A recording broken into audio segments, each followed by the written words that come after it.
live from the NBC News Radio broadcasting studios of KCAA, 1050 AM, 102.3 FM, and 106.5 FM, located in beautiful downtown San Bernardino. Thank you for tuning into the Water Zone Show today. Good afternoon. I'm Rob Starr, along with Mr. Mike Barron, who's commonly known around here as Mr. Mikeypedia, who I like to call him, and we collectively are known as the Water Boys. So I hope everybody's having a great afternoon. We're having a good time here. Just to remind everybody about the contest that we're doing for Smart Irrigation Month. As part of the industry's promotion of the Smart Irrigation Month during July, the award-winning radio show, which is us, and it's sponsored by the Toro Company, is conducting a contest for regional elementary schools located in Southern California, and they'll have a chance to win an outdoor living and educational garden for their students. The Toro Company will create and install a native and edible garden, and the children will have an opportunity to learn skills to grow, maintain, preserve, and prepare healthy food. We can go there for lunch someday. That sounds good. And Toro will also provide educational material about soil science, irrigation, and solar technologies, and information that will help increase nutrition knowledge and understanding the value of things. So if anybody knows a regional elementary school in their neighborhoods and would like them to have the opportunity of winning this prize, it's really simple. All you do is go to Toro Irrigation Marketing at Toro.com and just put in the name and why do you think they should be awarded this prize. And the contest has started already last week. It's going to end on the 31st, and the first week in August on our show, August 3rd, we'll be announcing who the winner is.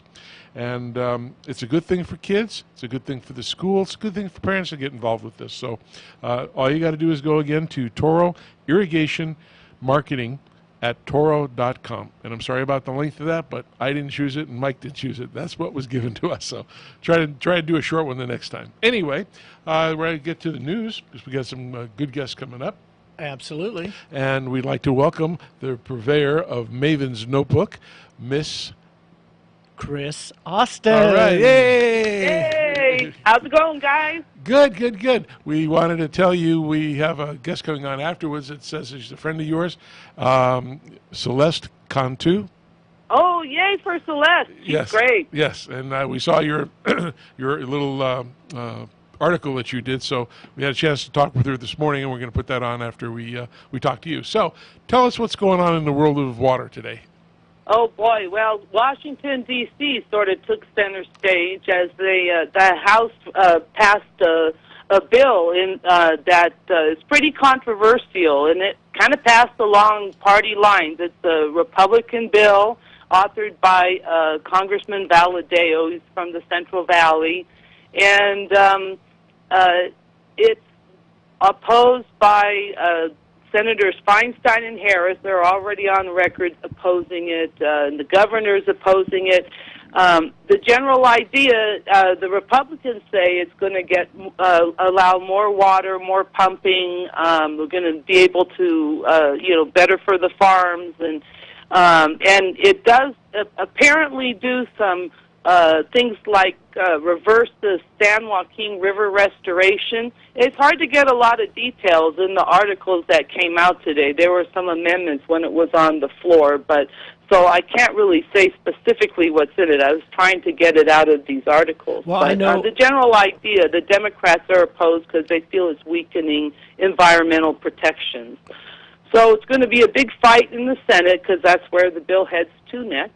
So. Yeah, that's what I was going to ask you to put it in context in terms of, on the one side would be those that are defending the current environmental protections against, losing fish and pumps, and the other side trying to do a better job of delivering water. I think the number was 2.5 million acre feet of water, additional water for Central Valley farmers that were particularly hard hit during the drought period that we recently experienced. Is that pretty much, more water for farmers versus we're going to destroy the environment? That's kind of how the two sides are lining up. Yeah, and the governor is really getting in there, and he's just saying, look, this is a states' rights issue. It's California's job to manage its water, and we need to manage it here, not you guys in Washington. And so it's really, they've tried to do this a few years ago, and well, we'll see if they'll get something passed this year. So I guess this is a time in our lifetime that it pays to be an attorney. Because they're going to make lots of money with all these lawsuits that are happening right now. Yeah. Oh, and speaking of lawsuits, now there was a very interesting story in today's L.A. Times that the people in the Owens Valley, which is where the water from the L.A. aqueduct originates, they're kind of wanting to get some of their land back, so they are filing eminent domain proceedings now. People in L.A. may not realize that the city of L.A., or in other words, L.A. Department of Water and Power, owns most of the valley floor in the Owens Valley, and they control development very tightly there in the Eastern Sierras. And L.A. drained that whole place. Yeah, and they manage it as a watershed for LA's drinking water, so they really control the activities in the watershed. And if you drive up, the 395, you won't see subdivisions with, the SNS flags flying. There's very little development, and that's pretty rough for the people that live there, economic development-wise. And so now they're trying to file eminent domain proceedings to force the city of L.A. to sell them things like where their landfills are, where their public parks are, some land so that they can have some economic development, build some houses, maybe build a few stores. So that it will be very interesting to see how that turns out. Yep. So cities in the Owens Valley, like Bishop or Independence, they're the ones that are applying eminent domain to basically get ownership of certain lands that they feel. Well, I think it's more the counties, the city governments are sort of taking action. I'm not sure it's the people. I'd have to go check the story. But what's interesting is, those businesses in Bishop, a lot of those businesses you see, they lease their land from LADWP or the city of LA. Interesting. As a matter of fact, like the ranches, they're all leased. So, and city of LA really does control what happens in the Owens Valley. They watch it pretty carefully because they're managing for a watershed. So it's only so many ranches, and so much water that they will give up to stay in the valley for those purposes, and it's really been stifling for economic development on the east side, besides tourism. So yeah, but in a sense, if they're managing the watershed, they want to keep it pristine, clean, so that the water supply is healthy. Is healthy, and so it's almost part of that concept is the watershed approach, and it's interesting to see that there's that conflict, but sometimes out of conflict, good things get born. Yep. It's interesting. It's sort of the dichotomy there on the east side. One of the reasons why it is so beautiful there in Bishop and Lone Pine and on that side, and why it is so pristine, is because development has been so restricted. Yeah. I mean, who wouldn't live in Lone Pine if you could? Yeah. It's beautiful there, but that's sort of been their story. So it'll be interesting to see how this works out for them. Absolutely. And how about within the Department of Water Resources, I guess it would be the State Water Resources Control Board. Have you heard any news coming out of that regulatory body for the state of California? Are they, with the drought being officially ended by the governor, are they more into the non-public activities? Well, no, actually, I think that their focus now is shifted towards updating the water quality control plan for the Delta, which is a huge deal. And they've been working for a few years on what they call Phase 1, which are the rivers and streams off the San Joaquin River, and they are proposing more flows to be going down the rivers during the time when the fish are spawning. And this is really being met with a lot of resistance by the people, the farmers in the communities that would have to give up the water there. So we're going to see how that works out. They've also signaled that when they go to work on the next phase, which will be on the Sacramento River, that they intend on asking for more water to be flowing down the river for the benefit of the fish. So, in some of the rivers, they really pump so much, water that some rivers even go dry. Not the Sacramento River, but there are stretches of the San Joaquin River that are pumped dry. That's why we have the restoration program. And there are other rivers where they're having, the same issues. So it's really, the State Water Board is really working to try and get a little more water in the rivers and streams for the fish. Wow. That's sort of where they seem to be headed. Yeah. Have you heard anything about the city of Davenport? Oh, yes, I heard that, yes, they're running out of water because of a pipeline, I believe it was. Yeah. A pipeline that's owned by a private company that doesn't want to fix it necessarily. That's great. Well, I, as Rob indicated, good time to be a lawyer because I'm sure someone's going to sue. Yeah, absolutely. And I know a couple weeks ago on the show we had a gentleman, Phil Dwyer, from Scott's Miracle Grow, and he was talking about green and blue algae. And the algae blooms. Yeah, and I guess they got some now in Discovery Bay. Oh, yeah, they've been having blue-green algae in a number of places. It's in Pyramid Lake as well, right up here in northern L.A. County. I have yet to dig into it and figure out why. I mean, we understood we having blue-green algae last year, last few years because of low flows, but now we have high flows. Yeah. There was blue-green algae in San Luis Reservoir, and it was, quite full. Not completely full, but way up there. Well, it's supposed to. Yes, this blue-green algae, it just seems to be sticking around. Yeah, it has to do with higher levels of nitrates in the water and particular algae. Just the population grows exponentially because their food source is is so rich, and that's how you start getting it. And then of course the problem is they get so big they start dying at the around the edges and all, and then you're sucking out the oxygen and you start killing the fish. So it's but there is a interesting program that's out there that next week we'll get into, at least talk a little bit more about a challenge to scientists to figure out the best way to address those algae blooms. Absolutely. All right, well, Chris, I think they're going to become a thing of the future, I'm afraid. Yeah, more prevalent. Yeah.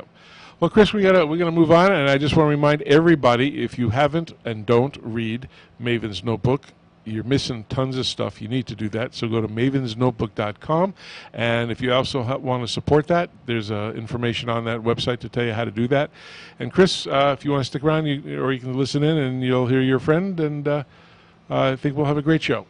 Okay, sounds great. Give my best to Celeste. We will. All right. Okay. We're gonna take we're gonna take a little break from our sponsor, then come right back.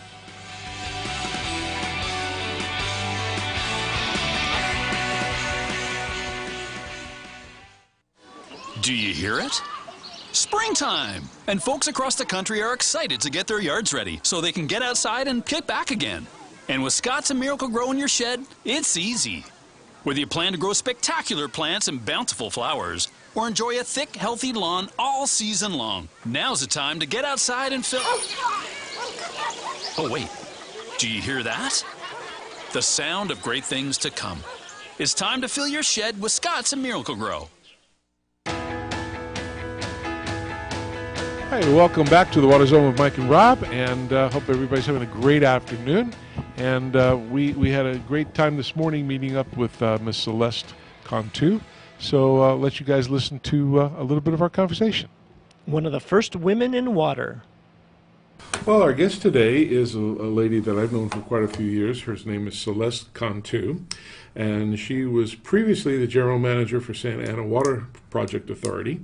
And she is now retired from public service and will be transitioning into some board and foundation positions that focus on water. A little background about her. Celeste was born and raised in Calexico, where she served as planning director and later executive director for the Imperial Valley Housing Authority. Celeste has a BA from Yale in urban planning and Policy and Master's in Public Administration from Harvard's Kennedy School of Government. And she lives in Temecula with her husband, who's a professor in English. But a question, since I've known you for a while, but I never asked you this.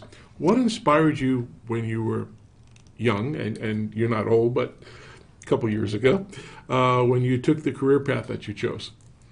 Well, I decided early on to reject water, specifically as the realm of old men, because I would fall asleep at night in my family on the Mexican border.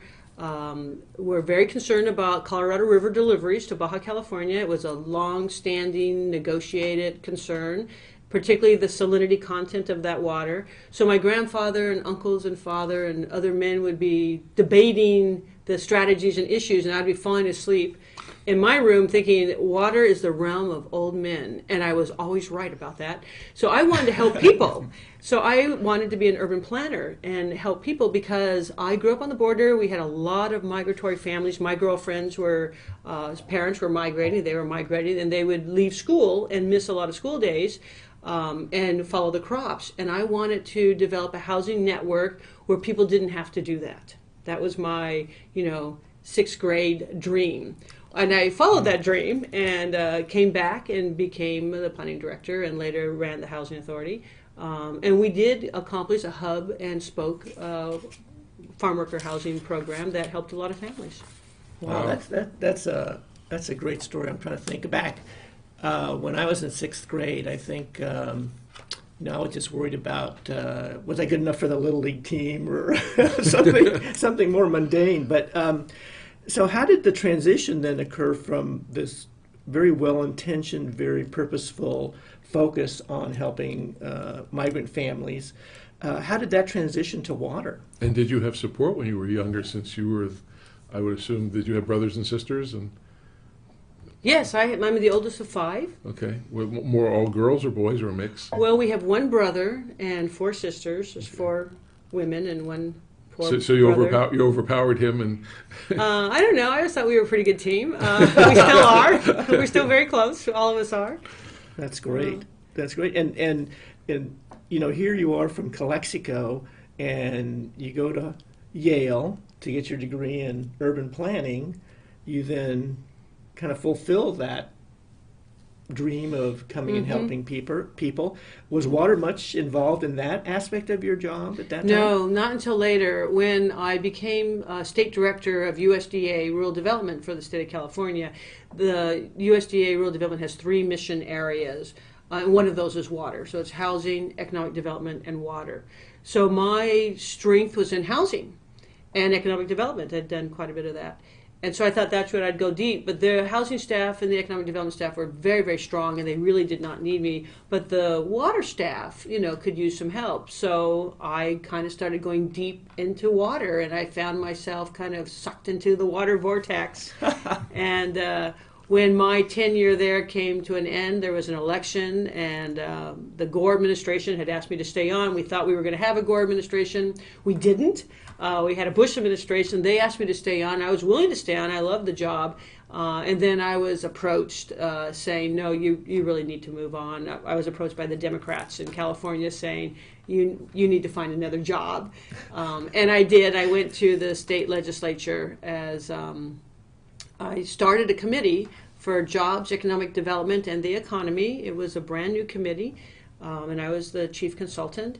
And I was very happy in that job and had only been there for a few months. And Pete Silva, who was on the State Water Resources Control Board, who is from the Imperial Valley, found me in the Capitol building in Sacramento and said, I have a job for you. And I said, well, I have a job. And he goes, no, I have a better job for you. And I said, I think my job's better. And he says, it's to be executive director of the State Water Resources Control Board. And I said, well, can't you get somebody who knows more than me? And he goes, no, we want you. So I said, well, I don't think I'm interested. Anyway, he said, well, just have lunch with the chair.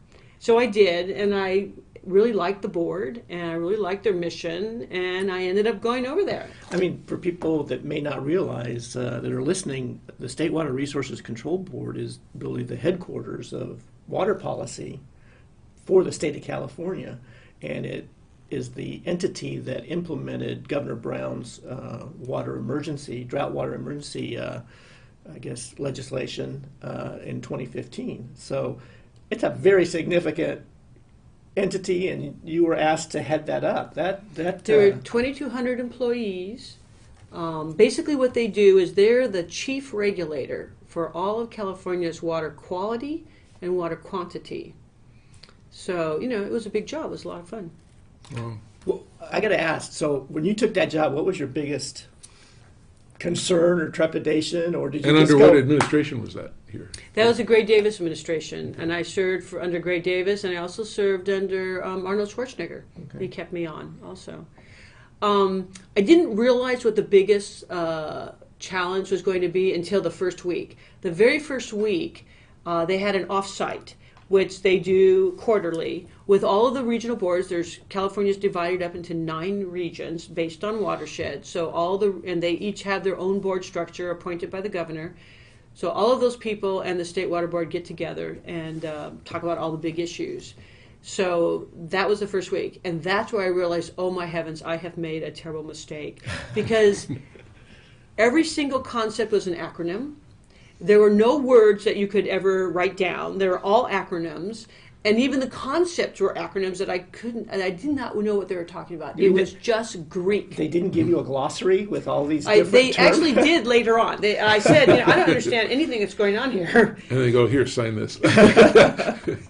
So I had to learn the whole new vocabulary. Wow. And, TMDLs and MPDSs and WDRs, and pretty soon I could speak waterboard. Wow. So that you mentioned watersheds, that these 9 regions were based on watersheds, and share with us, I guess, from your perspective, define that term watershed. Sure. I think we know what it is, but A lot of people are confused as to what a watershed is. So you can think of a watershed as like a bowl. Mother Nature, through topography, creates a bowl. And when a drop falls out of the sky, it always falls into one or another watershed. It's always in a watershed. So wherever it falls, you look at where it runs to. Generally, there's a river running through the middle at the lowest part of a watershed. Generally, there's a headwaters, which is where most of the water falls. In our case, it's San Bernardino National Forest. It's usually mountains. Usually you have cloud formations go and they hit mountains and they stop and then they rain. In our watershed, Santa Ana River watershed, 90% of all of our precipitation falls at our headwaters in the San Bernardino National Forest. And then it, falls in little tributaries. Those tributaries gather and end up into the Santa Ana River. So a watershed is defined by the topography, a bowl. Every drop that falls in a certain area that runs to the middle, that is defined usually by the name of the river. So we're the Santa Ana River, LA rivers, Los Angeles, so it's whatever river you have is generally the name of the watershed. And it's not a deep river.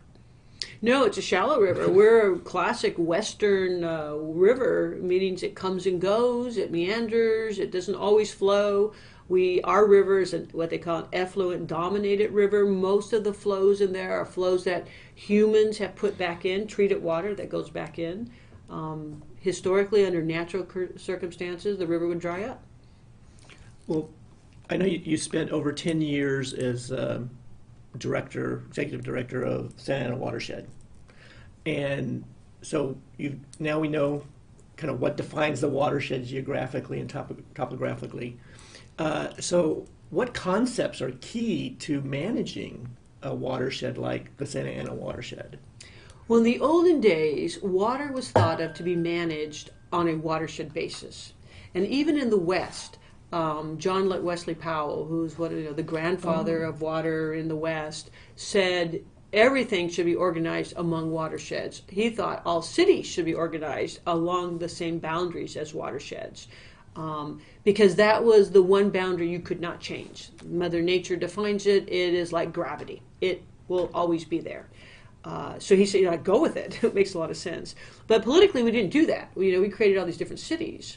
And as we created different cities and we created water institutions that kind of mirrored those cities, we developed boundaries of governance that were subsets of what was a real watershed. And over time, we really focused on what that institution or what those boundaries define. So my water district is in the city of Riverside, for example. I really only care about my water district because I'm paid to care exclusively about the city of Riverside. And so therefore, I would be wasting my company or my agency's time if I cared about San Bernardino or Orange County. That historically was the thought, and still is other places. But when you think of water, that's just the dumbest way to think about water, because the water drop starts, in our case, in the headwaters, and it meanders. That singular HO2 molecule will go through all these different communities, and it doesn't care that your boundary is the city of Riverside and that there's going to be a transition and now they're in Orange County. It doesn't know that. The drop doesn't care. So when you're trying to manage water with these artificial institutional boundaries that are man-made, you cause a lot of inefficiencies that we are imposing on ourselves, and it's expensive. And today we need to make every dollar go far. And so it seems to only make sense to stand back and say, well, how do we manage the water drop in its natural state where it exists? Because it is gravity. We can't change it. And if you start thinking in those terms, the synergies and the efficiencies that come out of it are overwhelming. You know, anybody who spends a lot of time working on this says, yes, this is the way we should do it.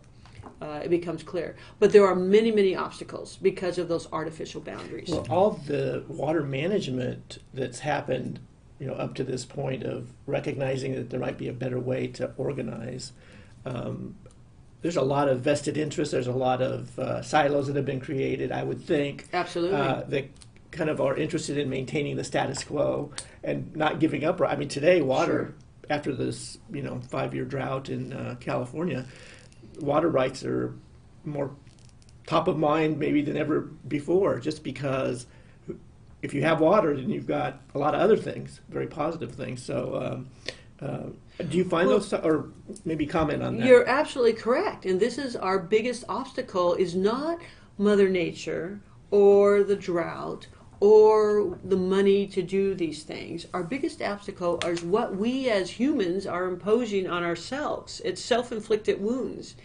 Everybody has an obligation to protect their turf and to protect the way they have always done things.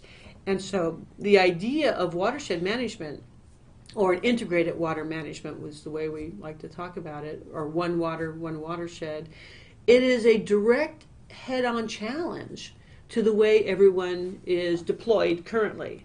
And so if you go to a general manager who is at the top of his or her, generally his, career, and you say, hey, look at this new concept, this new paradigm, look at all the efficiencies we can find, he's going to say, well, I got to where I am not doing that. I got to where I am doing something radically different, and I'm not going to change. And I don't see why I should give up what I think of as my absolute control and cooperate with somebody else and share governance. Sharing governance, we're Westerners. This is a hard concept for us, sharing governance. Is people think of that as a loss. But in reality, you have to think of it in terms of, I now can influence your area where by rights I have no influence, legally I have no influence on. But if we do shared governance, I can influence that. And if you're talking about water, the decisions that are made upstream of you have everything to do with how you're, what you're going to be dealing with. And so you have got to be concerned about those upstream decisions. Yeah. Now, SAPA is comprised of different entities within it, right? 5 member agencies. Right, and they are? Eastern Municipal Water District, Western Municipal Water District, Orange County Water District, Inland Empire Utility Districts, and San Bernardino Valley Municipal Water District. The 5 major wholesalers. Eastern was the latecomer. They came in much later, but the first 4 who started the whole thing in 1968. And it was a really interesting beginning in technically 1967, but the first meeting was in 1968. There was a huge civil lawsuit, many, many parties. It had gone on for a long time. The judge had made a tentative decision, and all the parties were united for the first time saying, oh no, judge, you got it wrong.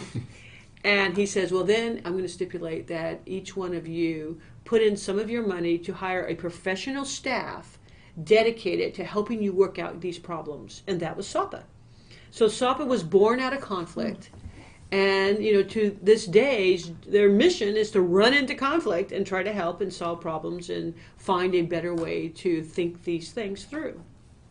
That's amazing. Now, when you first became involved with SAPA, did you know all this?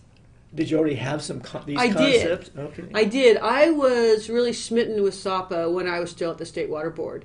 There was the largest single grant, we think, ever, $235 million granted to SAPA, and the Water Board was the administrator of that program. So I had my eye on that because that was such a huge chunk of money. We wanted to make sure it performed really well. And the SAPA staff was stellar, just fantastic. They were more innovative, more professional, more engaging, and just so impressive. I was always in love. As part of SAPA, you manage what was called the Inland Empire Brine Line. Maybe you can talk a little about what that is. Sure. The brine line is probably the biggest secret in the watershed, and it has such a tremendous value. It is a really iconic collection system. It started 1974 was when it was actually first completed, and it had a very improbable beginning. Orange County said to the upper watershed, "You're sending us a lot of salty water in the Santa Ana River, and it's expensive for us to treat, and it's hard to take salt out of water." And what was happening is we have a lot of salty aquifers naturally occurring, and then through irrigated ag, add salt, and through cattle, the dairies, add salt. So we had these aquifers that were not being used because they were too salty, and it was a relatively wet time in our millennia. And the water would naturally rise from these groundwater, these aquifers, and find its way into the river. And so it was sending salt down to Orange County. And this is the first time you've seen this, where Orange County goes to, and it was because SAPA existed that this could even happen, to the upper watershed and said, "We're willing to make an investment, not in our district, but in your district, to help solve this problem that affects us." So you see this financial commitment to make an upstream investment, which a lot of people would say, we don't invest outside of our political jurisdiction. Of course not. But they did this. It's going back to what you originally said. Exactly. This is my territory, and we don't get involved with anybody else. Exactly. And the remarkable thing about it is the upper watershed said, and we'll meet your investment, and we'll throw in also. And at that point in time, there was no value for them, except that they wanted to create this atmosphere of the watershed working together. And so the first iteration of the line was simply pumping out water from the salty aquifers, putting it in this brine line, which is a collection system. You could think of it as a sewer collection system, but there's no sewer, it's just salty water. And the water's not even that salty, but it's salty, for human use. And then we were sequestering it so it wouldn't touch the river and taking it down to Orange County, where it would eventually go into the ocean where salt belongs. Later, they developed the membranes that will allow treatment, and then the upper watershed said, hey, this is a big plus for us. They then took that water, instead of just putting it all in a collection system, they ran it through these membranes, and they separated the salty, slurrier water to fresh, and the result of it was fresh, clean, great drinking water, and they could serve that up and that provides drinking water for everybody in the Inland Empire. And then a much higher salt concentrate then went to the ocean. So that was really good. Later, as environmental regulations became increasingly strict, we in this watershed already had this mechanism to do salt management. Everybody in California is struggling with salt management. Salt is the slow white death. It's that's how civilizations die. And you know that from Mesopotamia. It's this slow white death. We think salt's good. You put it on your eggs, but in fact, it builds up and it will kill all life. So we in this watershed have a mechanism to achieve a salt balance, and that is a huge value. The third kind of generation, and we're still doing the first and the second, is an economic development tool. There are a lot of businesses that need ultra clean water, much cleaner than humans need for drinking water, like to build chips and batteries and dialysis, all kinds of things. So they do a pre-treatment on our regular water, and then they need a mechanism to put their concentrate, and the concentrate is Bailey salt, and we have the brine line, so we can facilitate that. So we're able to bring into the upper watershed a very high value economic development to be able to accommodate them here where they wouldn't be able to be accommodated other places, so they could have this ultra clean water. We also have a lot of food processing in the area, and that is a salty business, it turns out. And you need a way to dispose of your salt. So we support a lot of economic development in the watershed because of the brine line, and it is a huge plus. So you see all these other communities up and down the state of California trying to build a brine line, but it's very hard to build such a massive project when you have a built-out community, because you need a big right-of-way, and the right-of-way does not exist, and it's very hard to get it. We were lucky to get in early, like we did in 1974. I think it's remarkable that as you look back from 1974, when the brine line was started, to today, all of the multiple benefits that have been generated by that first decision, by that first investment.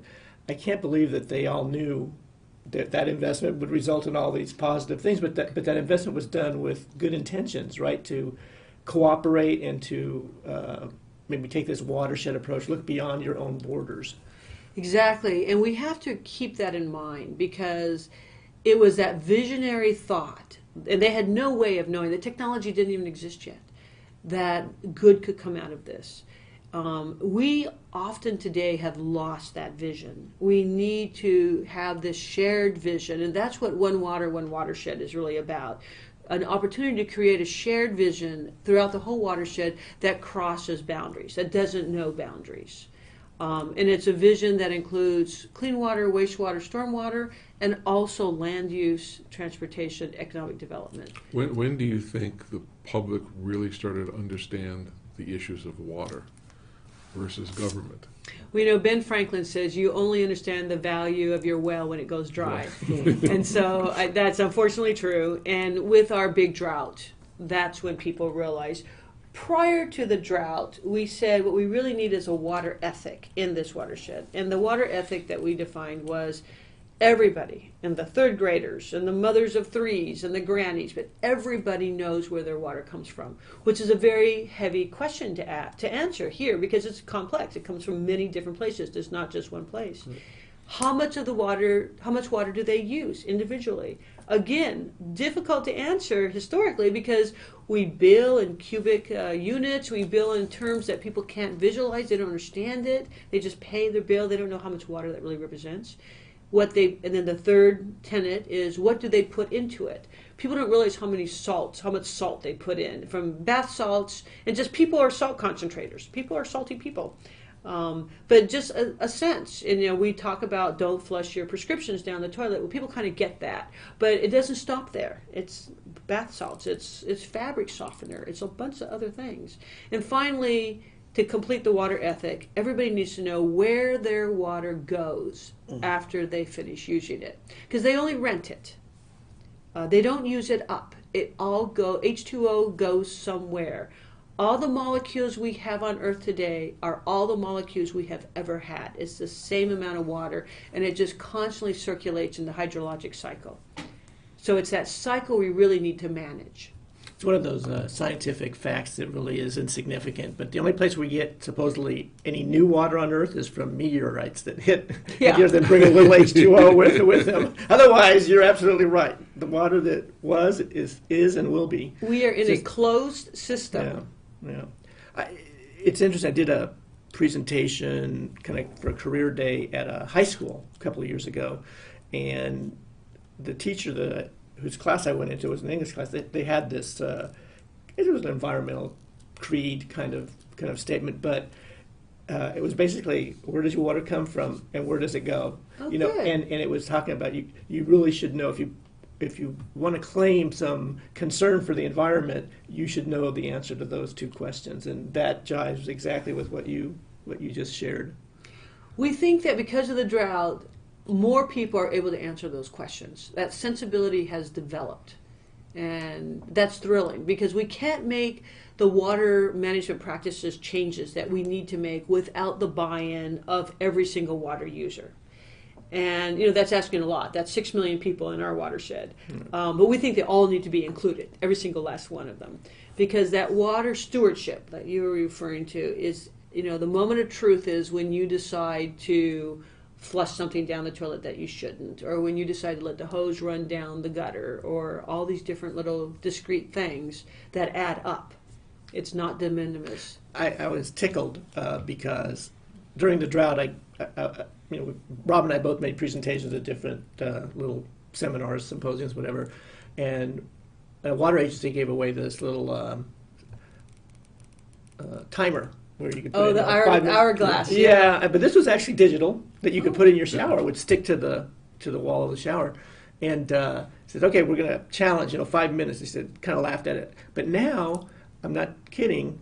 I kind of went back to still taking short showers, but not turning the water off to lather. Mm-hmm. She turns it off. She just got in the habit of doing that, and she doesn't even know it, but made me think, hey, I need to do that too. And that is, turn on the water, get wet, lather up, shower off, and move forward. So hopefully more and more people will kind of I think when people understand that without water, there's not going to be life, there's not going to be anything.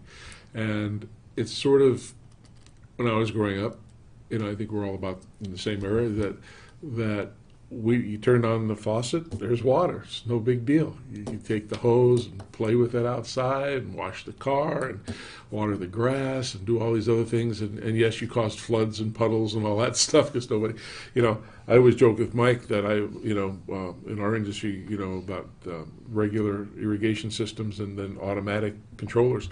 I think I was one of the first ones as being an automatic controller. My mom had a little egg timer, and she said, "Go move the sprinkler over there," and then when the thing ran over, I had to run outside and pull the hose to the other side of the grass and do that. But yeah, the technology dramatically, I think, in the last, I'll say 12 to 15 years has changed a lot. I think the thinking of people have changed a lot. I give tons of credit to the water agencies and public officials who helped make that known in the educational outreach. Because without that, we wouldn't have achieved what we did when we went to this thing with the governor to reduce water 25%. Everybody now knows about it. You see little kids, "Hey, Dad, turn this off," or "Don't do this," or "Hey, don't throw that can away, throw it in that recycle thing." I mean, it's now ingrained in them. And maybe because of the internet and everything else with that different ways of communication, it seems to have boosted the knowledge and the criticality of really what's happening with water. I think my daughter is a millennial, and she was telling me that, hey, the millennials oftentimes don't just make a purchase on what they want based on price or best value. They also want to know, where did that come from? Where did that product get made? How did it get made? Was that company cradle to grave? Yeah, and that's the first time I heard that expressed in the sense that there's now a different metric that younger people are using to choose who's going to win in the marketplace, and that's got to have a long-term effect, sometimes maybe a short-term effect the way my kids are the same way. And one of the things when I look at our water future that I feel very hopeful, even though our challenges are fantastic, maybe overwhelming, is that the millennials or the up-and-comers think along these terms. They think along the way that you need to be able to think in order to confront the challenges we're going to have. My generation's way of thinking is not going to cut it. We will not be successful. Yeah, we grew up in an environment where it says, "Hey, turn off those lights because it's costing me money." Yeah. Even if it's $1, it doesn't matter. Turn those lights off. Turn the water off. It was the natural conservation mentality. Right. But now it means much more than just the dollar amount. Years ago, you went. I heard you talk about your 4 horsemen. Oh, yeah. Maybe you can explain that to the Sure. the audience what that is. I enjoyed what that was a good point. Well, that was just kind of our icon touchstone.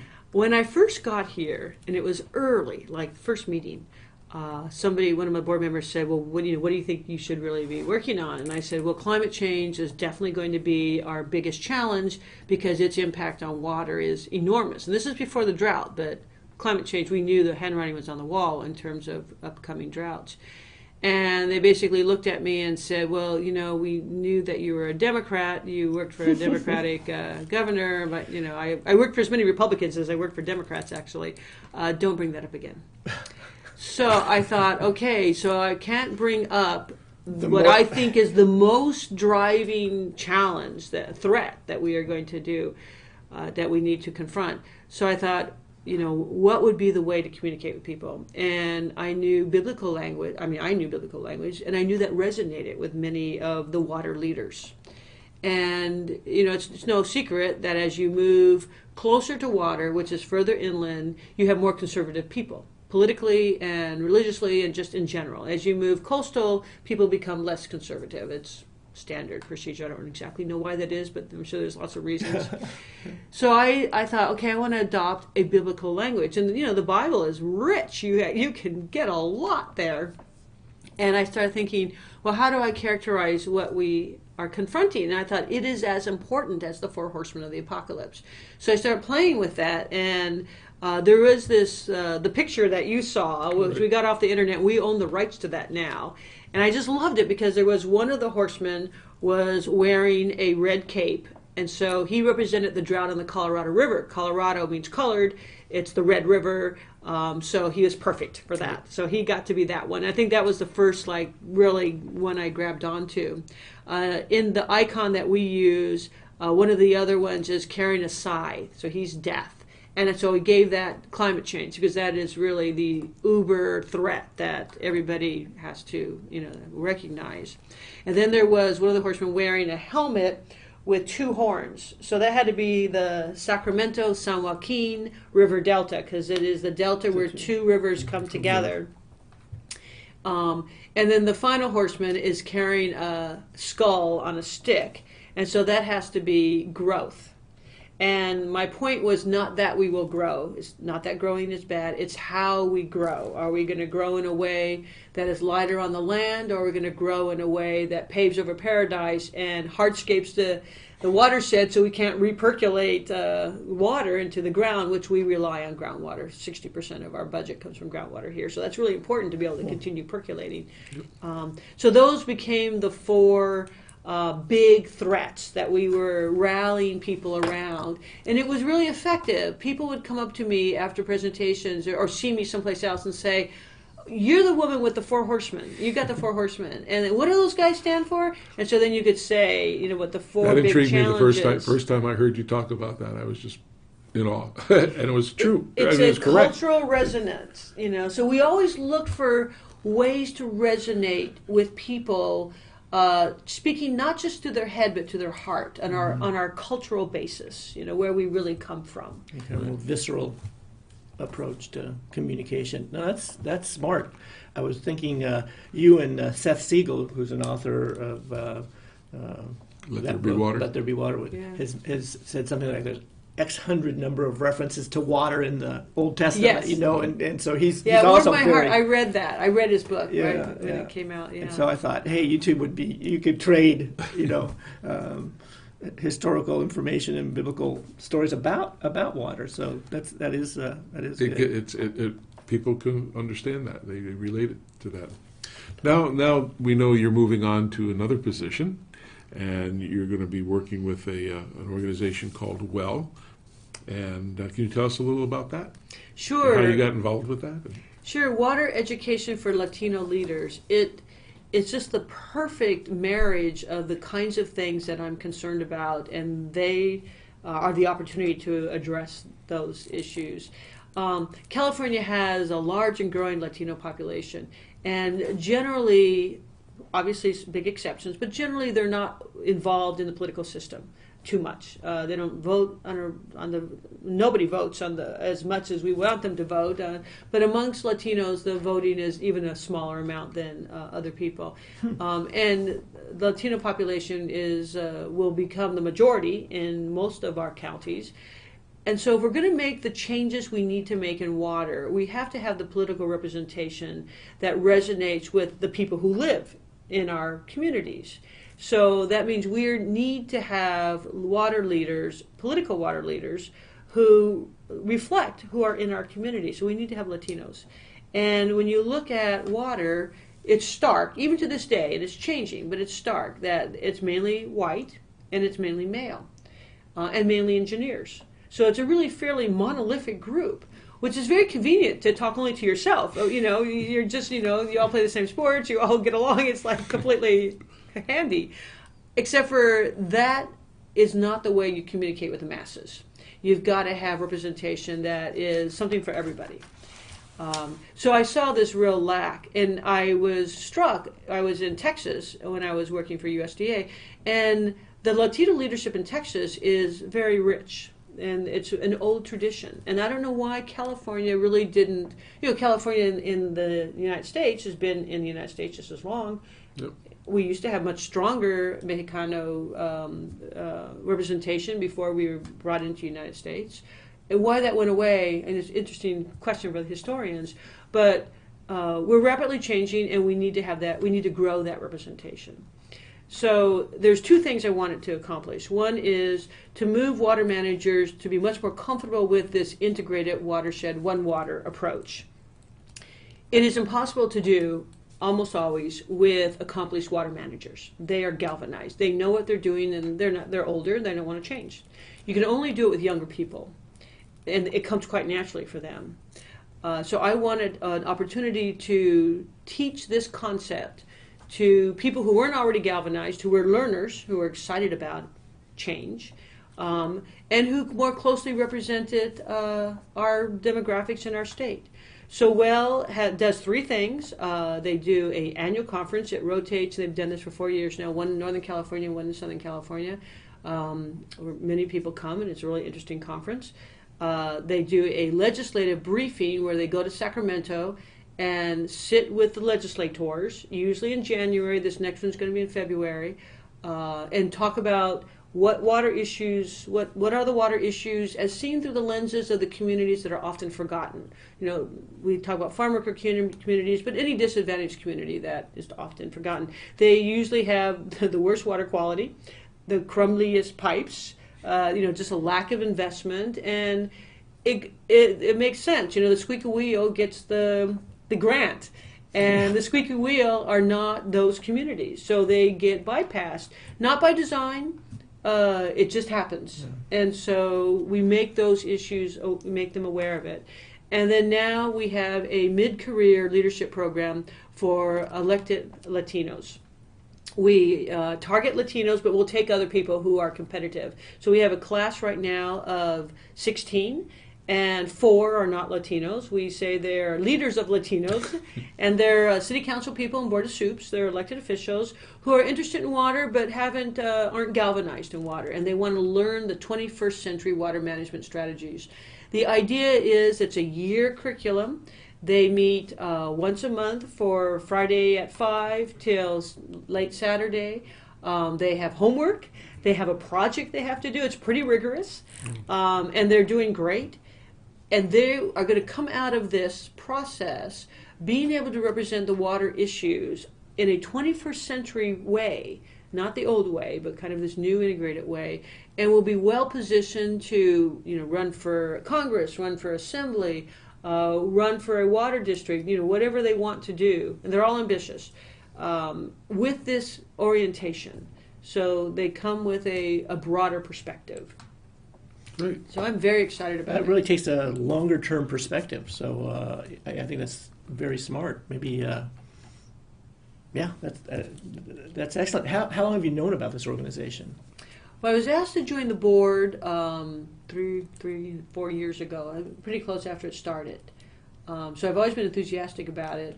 We've been very successful in getting philanthropic money, and we had a retreat, and we had all of a sudden a lot of money that and we've been just a volunteer board. And I have not volunteered as much as others. Most of the people on the board are retired and have volunteered like a full-time job, basically, who are putting their shoulders to this and really making it something. And we're saying we're going to need to hire some staff because we've got a lot to do now.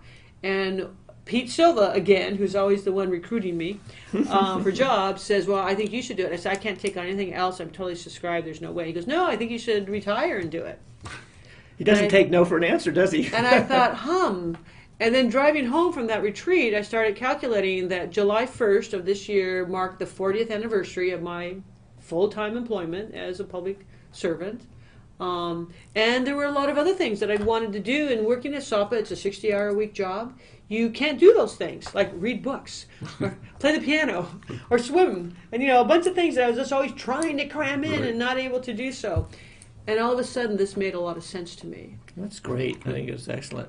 Well, we're going to be out of time here, so we appreciate you coming in and spending a little bit of time. We do want to get back with you when you're full-time at Well and get some more insight to what that is and see where you guys are going. And if I might take a moment, I know you don't do advertisements on yourself, but when we started the One Water, One Watershed, and the idea of, water conservation as a California way of life, and the idea that you should landscape as if you lived in Southern California, because, we do live in Southern California, you guys were early partners. Toro was a very early partner, and we always really appreciated that. Technologically, you've moved the needle, but even in addition to the technology, that getting behind this kind of paradigm shift, was always very much appreciated. So thank you. Thank you for that. All right, well, thanks for joining us today. That was good. We hope everybody had a good listen to that. That's a really smart lady. Yep, and that watershed approach now is being applied to landscape design. So Absolutely. It's amazing. We'll see you next week. We're going to be in our new studios. Schedule may change about what we're doing on the show. We'll know more about that next week, but we will be on the air next week. So everybody have a good week, and most importantly, think blue. KCAA Loma Linda, 1050 AM, 106.5 FM,